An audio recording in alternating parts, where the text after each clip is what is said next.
अस्सलाम वालेकुम स्टूडेंट्स। आज हम लोगों ने chapter number 2 operating system structures जो है वो स्टार्ट करना है। ऑपरेटिंग सिस्टम स्ट्रक्चर्स में हम क्या क्या पढ़ेंगे? हम ऑपरेटिंग सिस्टम सर्विसेज देखेंगे, user operating system interface, then system calls, then types of system calls, then what is system programs, operating system design and implementation, operating system structure, virtual machines, operating system generation and then at the end system boot। अच्छा जी, हमारे chapter number 2 के objectives क्या हैं? हम इसमें जो है वो लर्न करना चाह रहे हैं what are the services provided by an operating system to users, processes and other systems. Services जो हैं वो क्या क्या प्रोवाइड की जा रही हैं। Then we will discuss the various ways of structuring an operating system, and at the end I will explain to you how operating systems are installed and customized and how they boot। मुझे उम्मीद है कि eight the and हम अपने इन objectives को जो है वो अचीव कर लेंगे। तो फर्स्टली जो है हम आज का हमारा मेन टॉपिक क्या है? ऑपरेटिंग सिस्टम सर्विसेज क्या हैं। अभी तक आप लोगों ने थॉरोली पढ़ लिया होगा कि what are the operating system, और ऑपरेटिंग सिस्टम जो है वो कैसे काम कर रहा है और ऑपरेटिंग सिस्टम हमारे लिए कितना हेल्पफुल है। अब हम देखते हैं कि ऑपरेटिंग सिस्टम जो है वो क्या क्या सर्विसेज हमें प्रोवाइड कर रहा है। तो मेनली क्या है कि ऑपरेटिंग सिस्टम एक इंटरफेस प्रोवाइड करता है। तो फर्स्टली जो सर्विस है वो यूज़र इंटरफेस है। तो कोई भी ऑपरेटिंग सिस्टम है वो उसका जो इंटरफेस है वो कमांड लाइन इंटरफेस हो सकता है, ग्राफिकल यूज़र इंटरफेस हो सकता है, या फिर बैच इंटरफेस भी जो है वो हो सकता है। इंटरफेस क्या है? इंटरफेस इज़ बेसिकली हमारे सामने एक ऐसी स्क्रीन है जो कि हमारे लिए पॉसिबल बनाती है एक दूसरे इन्वायरमेंट से जो है वो वर्क करना।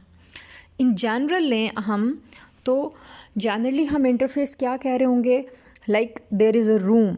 एक रूम में आपने एंटर होना है या उस रूम से आपने इंटरेक्ट करना है, तो क्या है? दरवाज़ा है, रूम का डोर है, वो एक इंटरफेस है।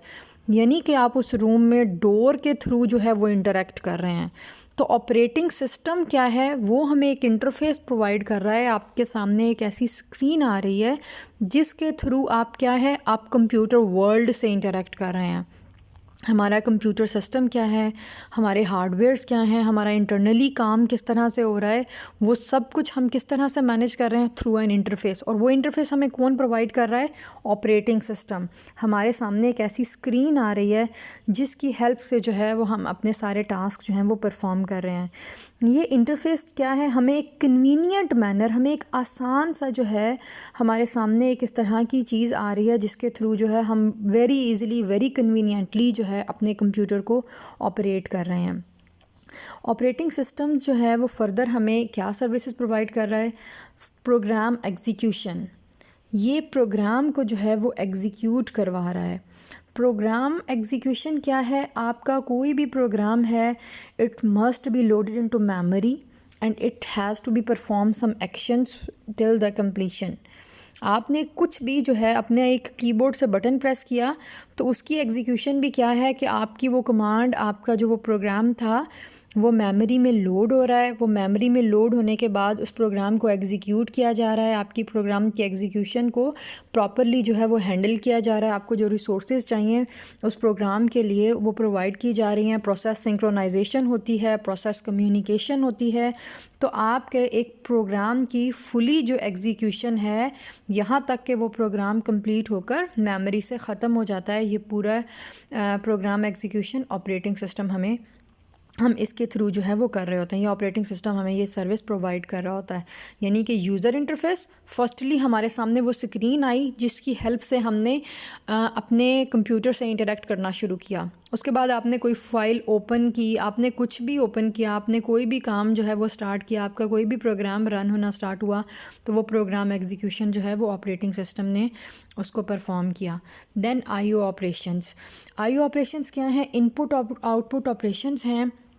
तो क्या है जी? Communication between the user and device drivers are managed by the operating system. आपकी जो डिवाइस ड्राइवर्स रन कर रहे हैं, आप जो मतलब यू आर द यूज़र, और आपके जो डिवाइस है उसमें जितने भी ड्राइवर्स हैं उनमें जो भी ऑपरेशंस परफॉर्म होंगे वो सारे क्या हैं, वो आप ऑपरेटिंग सिस्टम के थ्रू जो है वो परफॉर्म कर रहे होंगे। किसी भी रनिंग प्रोसेस को जो है वो इनपुट आउटपुट एक्शंस जो हैं वो चाहिए होती हैं। आईओ डिवाइसेस जो हैं वो इन्वॉल्व होती हैं किसी भी प्रोसेस को रीड और राइट करने में। यानी आपने एक प्रोग्राम ओपन किया तो आपको मेमोरी से उसको रीड करना है। यानी मेमोरी क्या है, एक हमारे पास आउटपुट डिवाइस है। हमारे यहाँ आप कीबोर्ड को यूज़ कर रहे हैं, आप माउस को यूज़ कर रहे हैं, आपके सामने एक मॉनिटर की स्क्रीन है, ये सारी इनपुट आउटपुट डिवाइसेस है ना।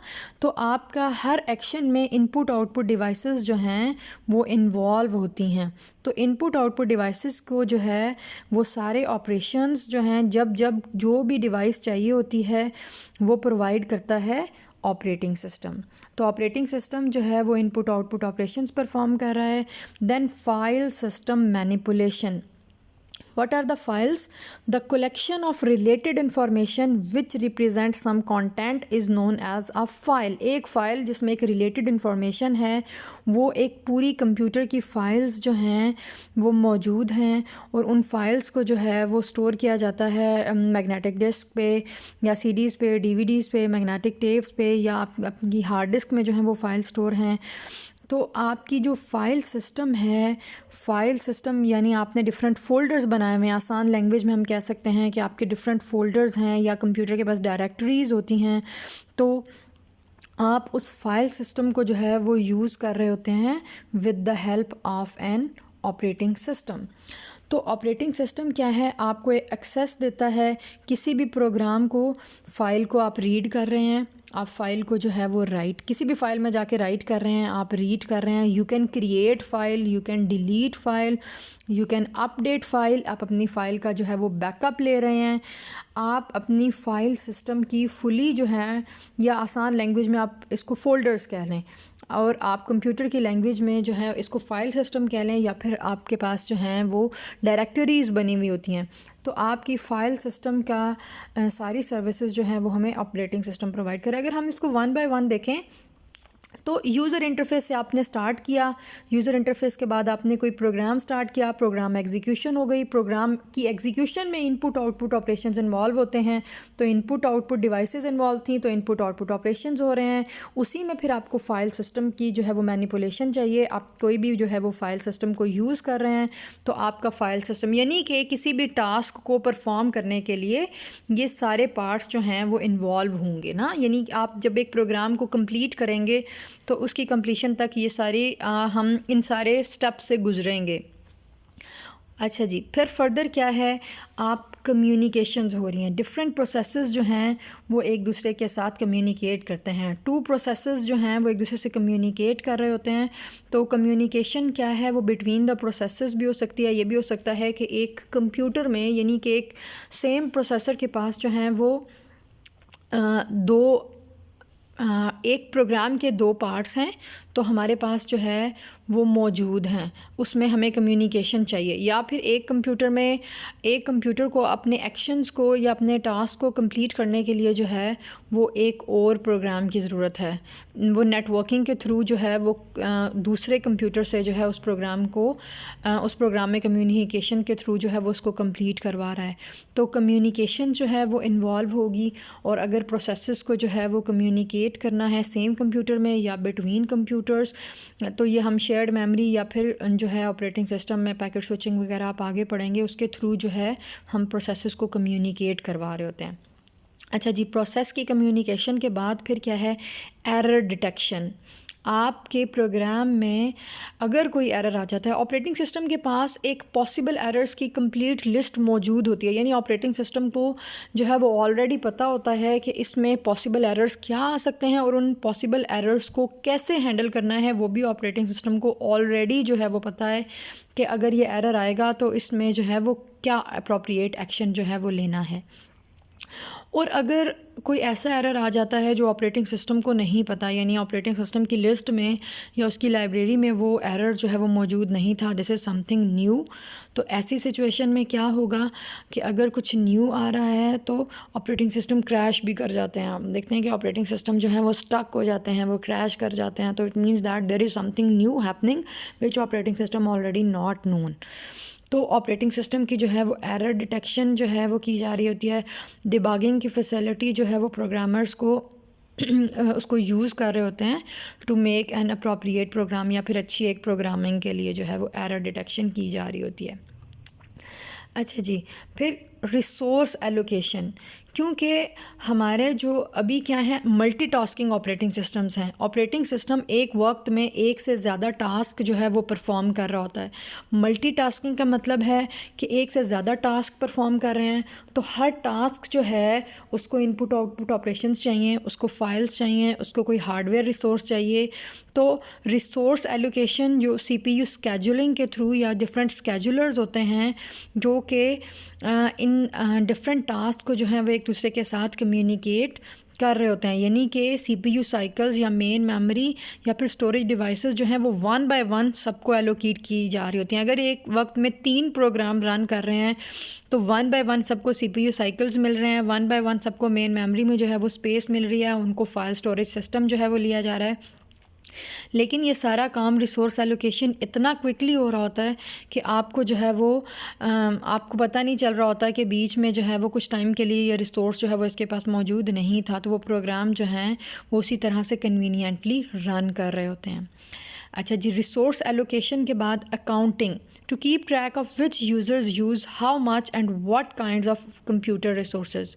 पूरा एक ट्रैक जो है वो मौजूद है, कौन सा यूज़र या फिर कौन सा प्रोग्राम जो है वो कितने वक्त के लिए मेमोरी में रहा, उसने कौन कौन से रिसोर्सेज कितने देर के लिए जो हैं वो यूज़ किए, ये सारा पूरा ट्रैक जो है वो एक ऑपरेटिंग सिस्टम के पास मौजूद होता है। And then at the end protection and security, it is very important. Operating system हमें ये फ़ीचर भी जो है वो प्रोवाइड कर रहा है कि आप अपने प्रोग्राम को जो है वो प्रोटेक्ट और सिक्योर कर रहे हैं, क्योंकि आप एक मल्टी यूज़र या नेटवर्क इन्वायरमेंट में काम कर रहे हैं। आपका कंप्यूटर जो है वो इंटरनेट के साथ कनेक्ट है और इसमें काफ़ी जो हैं वो पॉसिबल चांसेस होते हैं कि आपके पासवर्ड जो हैं वो हैक कर लिए जाएं या आपका डाटा जो है वो थेफ्ट का खतरा रहता है। तो आपको एक प्रोटेक्शन और सिक्योरिटी का फ़ीचर भी प्रोवाइड किया जा रहा होता है। आपके पास डिफरेंट जो हैं आपके रिसोर्सेज कंट्रोल जो हैं वो किए जा रहे होते हैं। दैन सिक्योरिटी के लिए आपके पास पासवर्ड्स होते हैं, ऑथेंटिकेशन जो हैं वो सिस्टम होते हैं, और सिस्टम को प्रोटेक्ट करने के लिए हमारे पास डिफरेंट फ़ीचर्स जो हैं वो मौजूद होते हैं। इंक्रिप्शन की जा रही होती है, इस तरह की डिफरेंट टेक्निक्स होती हैं जिसके थ्रू जो है वो आपके डाटा को सिक्योर जो है वो किया जा रहा होता है। अच्छा जी, ये ऑपरेटिंग सिस्टम की सर्विसेज थी, और ऑपरेटिंग सिस्टम सर्विसेज में हमने उसी तरह से स्टार्ट किया। सबसे पहले हमारे पास यूज़र इंटरफेस आया, फिर हमने प्रोग्राम की एग्जीक्यूशन की। प्रोग्राम एग्जीक्यूशन में हमने IO ऑपरेशंस को जो है वो कैसे यूज़ किया, फ़ाइल सिस्टम मैनिपुलेशन में हमने क्या टास्क परफॉर्म किए, उसके बाद जो है वो रिसोर्स एलोकेशन जो है वो किस तरह से हुई, और प्रोटेक्शन एंड सिक्योरिटी आपको एक पूरा जो है वो एक सिक्योर मैकेनिज़्म जो है वो प्रोवाइड किया जा रहा है। तो अगर हम देखें तो ऑपरेटिंग सिस्टम के थ्रू ही हम अपने कंप्यूटर से जो है वो इंटरेक्ट कर रहे हैं। यानी अगर आपके पास डिटेल्ड नॉलेज नहीं भी है, आप एक न्यू यूज़र हैं, तो ऑपरेटिंग सिस्टम ही जो है ये पॉसिबल बनाता है, हमें एक इस तरह का इन्वायरमेंट प्रोवाइड करता है कि आप अपने टास्क जो हैं वो ईज़िली परफॉर्म कर रहे होते हैं। ऑपरेटिंग सिस्टम सर्विसेज में आपके माइंड में अगर कोई भी क्वेश्चंस हों, कोई भी प्रॉब्लम्स हों, तो आप इसको जो है वो आप कमेंट्स में डाल दीजिएगा, तो मैं आपको जो है वो आंसर कर दूँगी। और इसके अलावा जब हमारा डिस्कशन डे होगा तो हम फर्दर जो है वो डिस्कस कर लेंगे। Thank you girls.